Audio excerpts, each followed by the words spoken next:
bonjour les amis. Juste pour te parler de ma voiture hybride, te dire que depuis que j'ai cette voiture-là, j'ai sauvé beaucoup d'argent. Ça fait déjà 6 mois que j'ai la voiture. Je peux dire que j'ai peut-être sauvé en coût d'essence au moins 1200 $. C'est quand même beaucoup. En plus, je fais ma contribution à l'environnement parce que je pollue moins l'atmosphère. Parce que la voiture, elle fonctionne en partie électrique puis en partie à gaz. Alors, si tu veux t'approcher ici, Laurent, si tu regardes mon tableau de bord, tu vois ici qu'à gauche, tu vas voir qu'il y a à la fois la consommation d'essence, la ligne à gauche, puis l'utilisation de la batterie à droite. Quand je vais quand même, je suis sur l'autoroute, alors je vais quand même à une bonne vitesse. Alors, c'est ce qui fait qu'actuellement, je fonctionne plus avec l'essence. Mais là, je vais ralentir bientôt, là. Comme là, tu vois ralenti, tu vois le bleu qui apparaît avec EV. Ça indique que là, je viens d'embarquer sur la batterie. Alors, je me promène quand même à 80 km/h, puis je fonctionne sur la batterie. J'accélère, je suis en train d'accélérer. Là, la voiture fait appel. Là, je fonctionne sur l'essence. Là, je vais continuer à rouler un petit peu. Puis je vais te montrer comment la batterie se recharge automatiquement. Moi, je ne branche pas le véhicule. La batterie se charge à chaque fois que j'appuie sur la pédale de frein. Alors, dans quelques secondes, là, je vais appuyer sur le frein. Tu vas voir que la batterie va charger.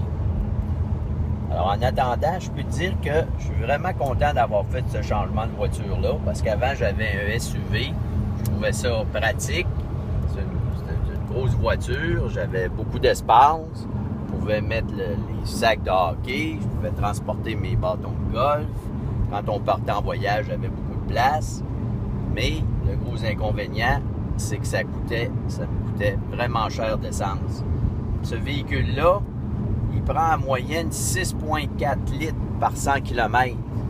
Tu peux voir sur le tableau de bord, là, c'est indiqué ici, 6,4 litres. Alors que sur mon Ford Edge, qui était un SUV, lui, il consommait 14 litres en moyenne aux 100 km. Donc, ça fait quand même une grosse différence.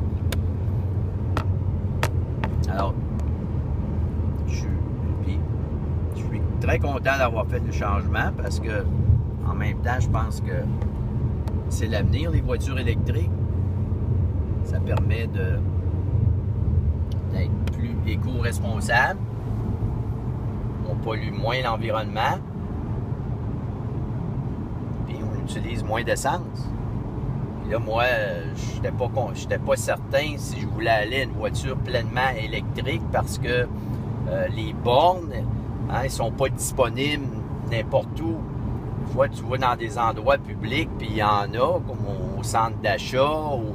Mais par exemple, quand je me rends à l'école, il n'y en a pas de borne électrique. Alors, ça serait un problème pour moi de recharger ma voiture. Donc, c'est ce qui me faisait hésiter à passer vers une voiture 100% électrique. Aussi, il y a le coût d'acquisition de la voiture, parce que c'est des voitures qui sont encore dispendieuses. Alors là, vois-tu, je m'apprête à sortir de l'autoroute pour m'en aller chez moi. Puis là, dans quelques secondes, je vais appuyer sur la pédale de frein. Tu vas voir, la batterie va se charger.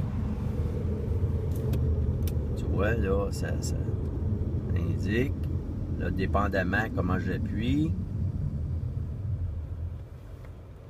Et là, ça dit que j'ai chargé ma batterie à 84%. Donc, il y a une espèce de procédure à suivre pour le freinage. Il ne faut pas que j'appuie trop brusquement. Il faut que j'y aille lentement. Puis de cette façon-là, la batterie se charge. Alors, c'était mon histoire sur la voiture hybride. Je peux dire que je suis très satisfait et je ne regrette pas mon changement. Bye!